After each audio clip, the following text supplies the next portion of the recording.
संघ और भारतीय जनता पार्टी के संस्कार मेरे रक्त की बूंद बूंद में समाये हुए हैं और इसलिए मेरी इच्छा है कि जीवन भर भाजपा में रहूं और जीवन का जब अंत होने को हो तब मेरा शव भी भारतीय जनता पार्टी के झंडे में लिपट करके जाए। बात 1962 की है, जब अलीगढ़ की अतरौली विधानसभा सीट से लोध समाज का 30 साल का युवक चुनाव लड़ता है।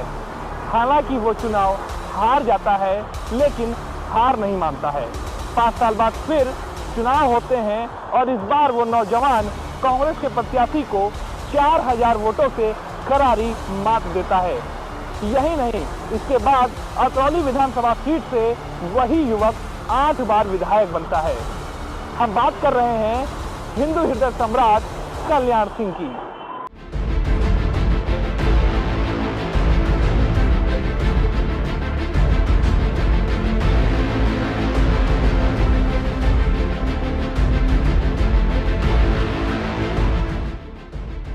ये वो वक्त था जब उत्तर प्रदेश में चौधरी चरण सिंह ने कांग्रेस विरोधी सियासत की बुनियाद रखी थी और उसमें काफी हद तक कामयाबी भी पाई। ठीक उसी वक्त देश में ग्रीन रिवॉल्यूशन की हवा चली और पश्चिमी उत्तर प्रदेश के किसानों के हालात सुध गए। अब कल्याण सिंह बड़े आराम से जनसंघ में पिछड़ी जातियों का चेहरा बनने लगे। 1977 में जब जनता सरकार सत्ता में आई तो इसमें पहली बार पिछड़ी जातियों का वोट शेयर तकरीबन 35% रहा। इधर इमरजेंसी के बाद अटल बिहारी वाजपेयी ने अपनी छवि सुधारने की कोशिश की तो उधर जनसंघ से बीजेपी का उदय हो गया। उससे हासिल कुछ ना हुआ। नतीजा ये हुआ कि 1984 के लोकसभा चुनाव में बीजेपी को हार का सामना करना पड़ा। हार भी ऐसी बुरी कि गिनती 2 सीटों पर आकर सिमट गई। अटल बिहारी वाजपेयी खुद हार गए थे। इसके बाद बीजेपी को एक नया मुद्दा मिल गया, अयोध्या का राम मंदिर। खेद के साथ ये कहना पड़ता है कि जितने भी मुख्यमंत्री आए हैं उन्होंने जो सबसे बड़ी गलती की वो प्रशासन तंत्र को जातियों के खानों में बांट दिया। और जब कभी प्रशासन तंत्र जातियों के खाने में बांट दिया जाएगा तब उस प्रकार के प्रशासन तंत्र से जनहित की अपेक्षा नहीं की जा सकती। जातिवाद का ऐसा बोलबाला कि किसी विशेष जाति विशेष का कोई अधिकारी है, अगर वो निकृष्ट भी है तो अभी श्रेष्ठ पोस्टिंग पाएगा, और किसी दूसरी जाति विशेष का व्यक्ति है, अगर कोई श्रेष्ठ भी है तो उसको निकृष्ट पोस्ट दी जाएगी। तो जब व्यक्ति को उसकी योग्यता, उसकी अर्हता या उसकी चरित्र पंजिका के आधार पर अच्छी पोस्टिंग नहीं होगी तब तक इनका मनोबल गिरता रहेगा। हमने लोगों के टूटे हुए मनोबल को, जो फ्रैक्चर्ड मोरल था, इसको हमने ठीक किया और पूरे प्रशासन तंत्र में एक नई वर्क कल्चर, एक नई कार्य संस्कृति का प्रादुर्भाव किया और उसके अच्छे परिणाम आए। हमारा तो सिद्धांत ये था, अच्छे अधिकारी को अच्छी पोस्टिंग और अच्छी पोस्टिंग के लिए अच्छा अधिकारी। इसी एक पैमाने पर हम सारे निर्णय करते गए। प्रशासन क्षेत्र में भी इसकी सराहना हुई थी। अगर किसी को कोई 19 पोस्ट मिली तो समझता था कि भाई मैं इसी लायक था, इस नाते से मुझे मिली है। हार्ट बर्निंग हमने नहीं होने दी थी। बाकी मुख्यमंत्रियों ने, अब एक का नाम लें, 2 का नाम लें, अधिकांश मुख्यमंत्रियों ने ये गलती की कि प्रशासन तंत्र को, ब्यूरोक्रेटिक सेटअप को जातियों के खाने में बांट दिया। हमने इसको दूर किया था। उसी वक्त शाहबानो प्रकरण भी चर्चा में आया, जिसने अल्पसंख्यक समाज के दबाव में आकर केंद्र में कांग्रेस की सरकार ने संविधान में संशोधन कर सुप्रीम कोर्ट का फैसला पलट दिया। फिर इसी सरकार ने हिंदुओं के तुष्टीकरण के लिए विवादित अयोध्या मंदिर का ताला भी खुलवा दिया। अब बीजेपी को राम मंदिर का मोहरा मिल गया और बीजेपी ने इसे दबा के खेला। धर्म और जाति से जुड़े मुद्दों पर तमाम हिंदुओं को जाति भुलाकर एक होने का आश्वासन किया जाने लगा उधर राजनीति में जनता पार्टी, जनसंघ और जनता दल की उठाफटक चल रही थी। राजनीति की इस कहानी में अगला बड़ा मोड़ तब आया जब 1989-90 में सत्ता के गलियारों में मंडल और कमंडल की सियासत शुरू हो गई।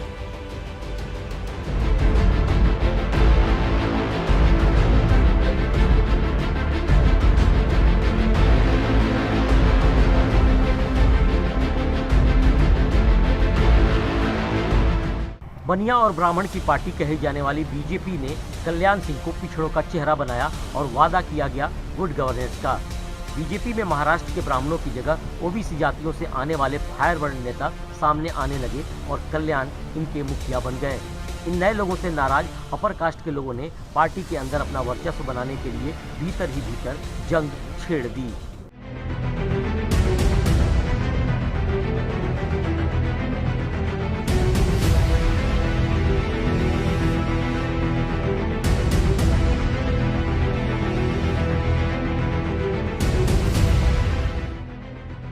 सन 1991 में बीजेपी 221 सीटें लेकर यूपी विधानसभा में आई, लेकिन 6 दिसंबर 1992 को बाबरी मस्जिद गिरा दी गई और कल्याण सिंह की सरकार को बर्खास्त कर दिया गया। 1993 में फिर चुनाव हुए। बीजेपी के वोट तो बढ़े लेकिन सीटें घट गईं। नतीजा ये रहा कि बीजेपी सत्ता से बाहर ही रही। इसके ठीक 2 साल बाद बीएसपी के साथ गठबंधन कर बीजेपी फिर सत्ता में आई, लेकिन बीजेपी का मुख्यमंत्री नहीं बन पाया। इस तरह से देश की राजनीति बदल गई और केंद्र में कांग्रेस की सरकार को अपमान का घूंट पीना पड़ा। और मुझे याद है कि जब मैं इलाहाबाद से चला था शंकरगढ़ की ओर चित्रकूट के लिए, तो शंकरगढ़ पर उस समय की सरकार ने मुझे गिरफ्तार किया था और मेरे ऊपर मीसा लगा करके जेल में डाल दिया था। काफ़ी दिनों तक हमको भी जेल में रखा गया। उसके बाद हम हाई कोर्ट गए। हाई कोर्ट ने उस मीसा को अवैध घोषित किया था, तो अधिकांश समय तो हमारा उन दोनों जेलों में बीत गया था। राम मंदिर के मुद्दे के साथ इसमें कोई संदेह नहीं है, हम जुड़े थे और मुख्यमंत्री के रूप में भी हमने मुख्यमंत्री के सारे दायित्वों का अनुपालन भी सुनिश्चित किया था। उस समय जो आंदोलन चला रहे थे वो आंदोलन चलाने वाले लोग और थे। मुख्यमंत्री के नाते से जो मेरे अपने दायित्व थे उन दायित्वों का निर्वहन मैं स्वयं कर रहा था। अब दौर आया अटल बिहारी वाजपेयी का। चारों तरफ धूम मच गई। अब की बारी अटल बिहारी। केंद्र सरकार में सियासी माहौल बदला तो यूपी की फिजा भी बदल गई। यूपी में 13वीं विधानसभा का जन्म 17 अक्टूबर 1996 को हुआ था, लेकिन चुनाव नतीजे के बाद तस्वीर साफ नहीं हुई। 425 सीटों की विधानसभा में बीजेपी 173 सीटें हासिल कर सबसे बड़ी पार्टी बनी, जबकि समाजवादी पार्टी को 108, बहुजन समाज पार्टी को 66 और कांग्रेस को 33 सीटें मिली। इधर राज्यपाल रोमेश भंडारी ने राष्ट्रपति शासन को 6 महीने बढ़ाने के लिए केंद्र को सिफारिश भेजी, तो उधर कानूनी विवाद खड़ा हो गया, क्योंकि राज्य में राष्ट्रपति शासन का पहले ही 1 साल पूरा हो चुका था। आखिरकार सुप्रीम कोर्ट ने इलाहाबाद हाई कोर्ट के फैसले पर रोक लगाते हुए राष्ट्रपति शासन 6 महीने बढ़ाने के केंद्र के फैसले को मंजूरी दे दी।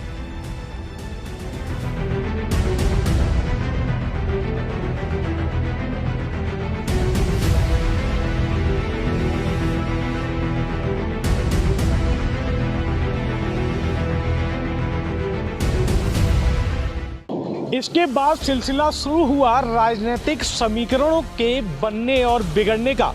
बीजेपी और बीएसपी ने एक ऐसा गठजोड़ बनाया जिसकी राजनीतिक इतिहास में मिसाल नहीं थी।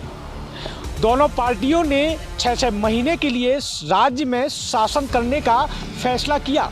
इससे पहले 1995 में बीजेपी और बीएसपी ने सरकार बनाई थी, जिसमें बीजेपी ने अपना समर्थन वापस ले लिया, जिसकी वजह से राष्ट्रपति शासन लगाया गया।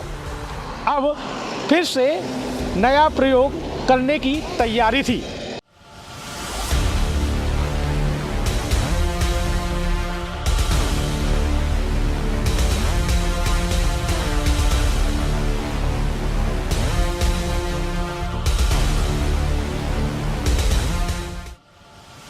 मुख्यमंत्री के अलावा विधानसभा में एक और खास पद होता है, विधानसभा अध्यक्ष का। इसे लेकर दोनों पार्टियों में खूब मतभेद रहा। हालांकि बाद में बीजेपी के ही केसरीनाथ त्रिपाठी का नाम फाइनल हुआ। ये एक ऐसा फैसला था जिसने बाद में कई कांड किए और इसी वजह से पता चला कि ये पद क्यों बेहद खास था। 21 सितंबर 1997 को मायावती के 6 महीने पूरे हुए और बीजेपी के कल्याण सिंह ही मुख्यमंत्री बने।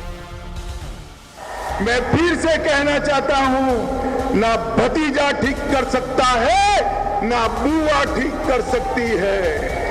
हमने शासन दिया था कल्याण सिंह का, 2.5 साल का ही शासन था। उस वक्त गुंडे या तो जमीन के अंदर थे या तो जेल में थे। उत्तर प्रदेश में गुंडे दिखाई नहीं पड़ते थे। दरअसल बहुत से नेता नहीं चाहते थे कि कल्याण सिंह सीएम बने, लेकिन हिंदू हृदय सम्राट का तमगा देकर पीछे हटना भी तो मुश्किल था। इसके बाद मायावती सरकार के अधिकतर फैसले बदले गए। अब दोनों पार्टियों के बीच मतभेद खुलकर सामने आने लगा। 1 महीने के भीतर ही मायावती ने 19 अक्टूबर 1997 को कल्याण सिंह सरकार से अपना समर्थन वापस ले लिया। राज्यपाल रोमेश भंडारी फिर सुर्खियों में थे। उन्होंने 2 दिन के भीतर 21 अक्टूबर को कल्याण सिंह को अपना बहुमत साबित करने का फैसला सुना डाला। उत्तर प्रदेश में लोकसभा के चुनावों के परिणाम हमारी अपेक्षाओं, हमारी आशाओं के बहुत विपरीत गए हैं और चूंकि उत्तर प्रदेश में हमारी सरकार है और चूंकि मैं उस सरकार का मुखिया हूँ और चूंकि सारे चुनाव हमारी सरकार के रहते हुए हैं, इसलिए मैं उत्तर प्रदेश में जो लोकसभा के चुनावों में पराजय हुई है उसकी पूरी नैतिक जिम्मेदारी अपने ऊपर लेता हूँ। मैं अपने ऊपर लेता हूँ, किसी को। इन 2 दिनों में उत्तर प्रदेश की प्रयोगशाला में कई प्रयोग हुए। बीएसपी, कांग्रेस और जनता दल में भारी तोड़फोड़ हुई और कई विधायक बीजेपी में आ गए। कल्याण सिंह को इसका मास्टरमाइंड माना गया। विधानसभा में हुई हिंसा के बाद राज्यपाल रोमेश भंडारी ने सूबे में राष्ट्रपति शासन लगाने की सिफारिश कर डाली। 22 अक्टूबर को केंद्र ने इस सिफारिश को राष्ट्रपति के.आर. नारायणन के पास भेजा, लेकिन राष्ट्रपति नारायण ने केंद्रीय कैबिनेट की सिफारिश को मानने से साफ इनकार कर दिया और दोबारा विचार के लिए इसे केंद्र सरकार के पास भेज दिया। आखिरकार केंद्र सरकार ने उत्तर प्रदेश में राष्ट्रपति शासन की सिफारिश को दोबारा राष्ट्रपति के पास नहीं भेजने का निर्णय लिया।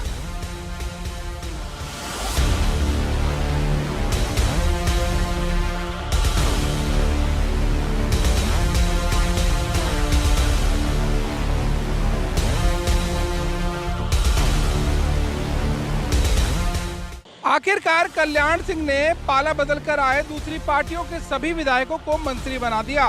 देश के इतिहास में पहली बार 93 मंत्रियों के जंबो मंत्रिमंडल को एक साथ शपथ दिलाई गई।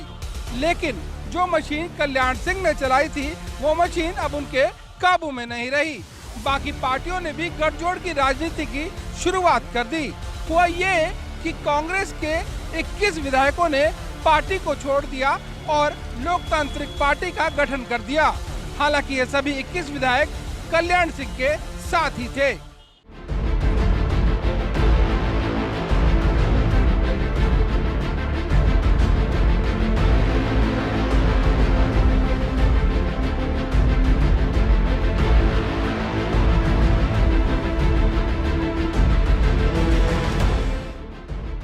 21 फरवरी 1998 को उत्तर प्रदेश की सियासत में फिर से एक और काले दिन की आमद हुई। यह कल्याण सिंह के राजनीतिक करियर में तीसरी बार आया था। राज्यपाल रोमेश भंडारी ने कल्याण सिंह को बर्खास्त कर जगदंबिका पाल को रात में 10:30 बजे मुख्यमंत्री पद की शपथ दिला दी। लोकतांत्रिक कांग्रेस के जगदंबिका कल्याण की ही सरकार में ट्रांसपोर्ट मिनिस्टर थी, लेकिन जगदंबिका ने दूसरी पार्टियों से खुफिया तरीके से बात करके अपना काम निकाल लिया था। इस फैसले के विरोध में अटल बिहारी वाजपेयी ने आमरण अनशन शुरू कर दिया। रात को ही लोग हाई कोर्ट पहुंचे। कोर्ट ने अगले दिन राज्यपाल के आदेश पर रोक लगा दी और कल्याण सिंह सरकार को बहाल कर दिया। उस दिन राज्य सचिवालय में अजीब नजारा देखने को मिला। वहां दो मुख्यमंत्री बैठे थे। जगदंबिका पाल सवेरे सचिवालय पहुंचकर मुख्यमंत्री की कुर्सी पर काबिज हो गए। जब उन्हें हाईकोर्ट का आदेश लिखित में मिला, तब बड़े भारी मन से कल्याण सिंह के लिए कुर्सी छोड़कर रुखसत होना पड़ा। बाद में सुप्रीम कोर्ट के आदेश पर 26 फरवरी को एक बार फिर से शक्ति प्रदर्शन हुआ। इसमें कल्याण सिंह की जीत हुई। सुप्रीम कोर्ट ने इसे अप्रूव किया। 2 मुख्यमंत्रियों का किस्सा यहीं खत्म हुआ। सपने देखने का सीजन चल रहा है। जो नहीं है सो प्रधानमंत्री बनने का सपना देखना चाहता है, देख रहा है। एक है केजरीवाल,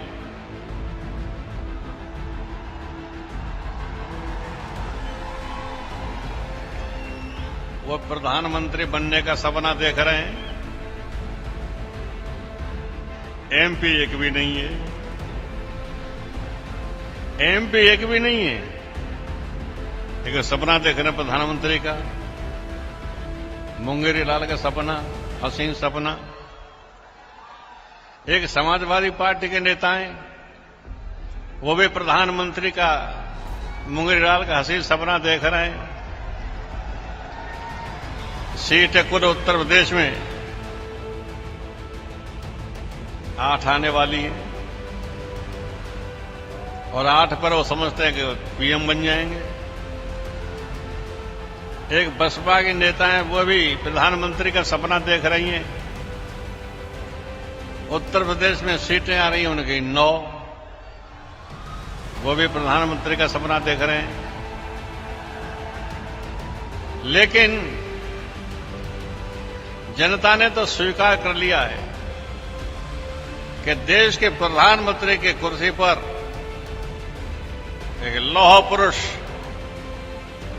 दूरदर्शी, विकास पुरुष, दृढ़ इच्छा शक्ति वाला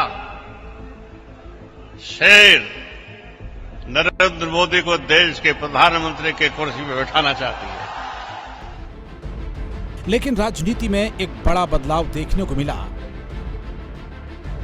पहली सरकार में जहां कल्याण सिंह माफियाओं के लिए सिरदर्द बने थे, तो दूसरी बार माफिया खुद उनकी सरकार में मंत्री बन बैठे थे। 1993 में कल्याण सिंह जब राजा भैया के खिलाफ प्रचार करने कुंडा पहुंचे, तब नारा दिया गया था, गुंडा विहीन करो, ध्वज उठाए 2 हाथ। लेकिन दूसरी बार मुख्यमंत्री बनने पर कल्याण सिंह ने राजा भैया को मंत्रिमंडल में जगह दी, क्योंकि मायावती के कल्याण से समर्थन वापस लेने के बाद राजा भैया ने ही कल्याण की तरफ से सियासी सहायता के लिए हाथ आगे बढ़ाया था। लेकिन उस वक्त एक और बात चल रही थी। उत्तर प्रदेश में कल्याण सिंह की एक पारिवारिक मित्र हुआ करती थी, कुसुम राय। इनके पास सरकारी पावर बहुत थी, जबकि वो सरकार में कुछ खास नहीं थी। आजमगढ़ की कुसुम राय 1997 में बीजेपी के टिकट पर लखनऊ की राजाजीपुरम से सभासद का चुनाव जीत कर आई थी। लेकिन कहते हैं कि कल्याण सिंह के वरद हस्त के चलते कुसुम राय बड़े बड़े फैसले बदल देती थी। इस बात से भी पार्टी के कई नेता खफा थे।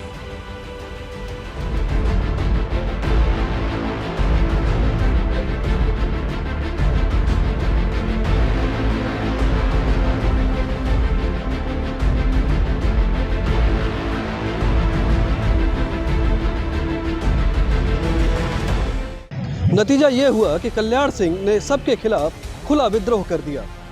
इससे अटल बिहारी वाजपेयी से रिश्ते खराब हो गए। उसके बाद मुख्यमंत्री पद से हटाकर उन्हें केंद्र में मंत्री पद का प्रस्ताव दिया गया तो आडवाणी नाराज हो गए। उसके बाद हुआ ये कि 1999 में कल्याण सिंह को पार्टी से निकाल दिया गया, जिसके बाद कल्याण सिंह ने राष्ट्रीय क्रांति दल नाम की अपनी पार्टी बना ली और अपने पूरे प्रभाव का इस्तेमाल बीजेपी के खिलाफ किया।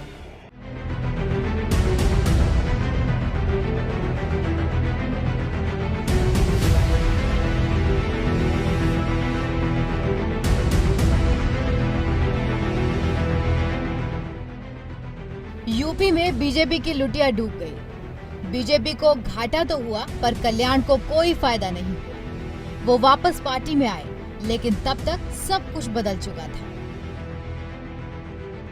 2007 में उनको एक बार फिर मुख्यमंत्री पद का प्रत्याशी बनाकर बीजेपी ने चुनाव लड़ा, मगर कोई फायदा नहीं हुआ और कल्याण सिंह ने फिर वो काम किया जो वाकई हैरान करने वाला था। कल्याण सिंह एटा की सीट से लोकसभा में निर्दलीय सांसद हो गए। फिर यूपी विधानसभा के 2012 चुनाव में कल्याण सिंह ने अपनी सीट से ही 200 कैंडिडेट चुनावी दंगल में उतार दिए, लेकिन एक भी सीट नहीं निकाल पाए। संघ और भारतीय जनता पार्टी के संस्कार मेरे रक्त की बूंद बूंद में समाये हुए हैं और इसलिए मेरी इच्छा है कि जीवन भर भाजपा में रहूं और जीवन का जब अंत होने को हो तो मेरा शव भी भारतीय जनता पार्टी के झंडे में लिपट कर जाए।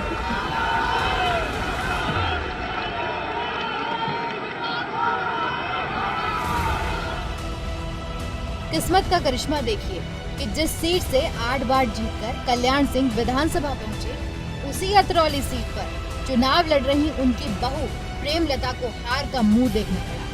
उधर डिबाई से कल्याण सिंह के बेटे राजू भैया भी चुनाव हार गए। चुनाव के दौरान कल्याण हेलीकॉप्टर से घूमते, लोगों को एक एक वोट की अहमियत समझाते। लोग समझते भी थे शायद फिर 26 अगस्त 2014 को कल्याण सिंह राजस्थान के राज्यपाल बनाए गए। जनवरी 2015 में इनको हिमाचल प्रदेश के राज्यपाल का अतिरिक्त कार्यभार दिया गया। सियासत से संन्यास लेने के ठीक 2 साल के बाद 21 अगस्त 2021 को देश का ये प्रखर राष्ट्रवादी नेता चिर निद्रा में सो गया।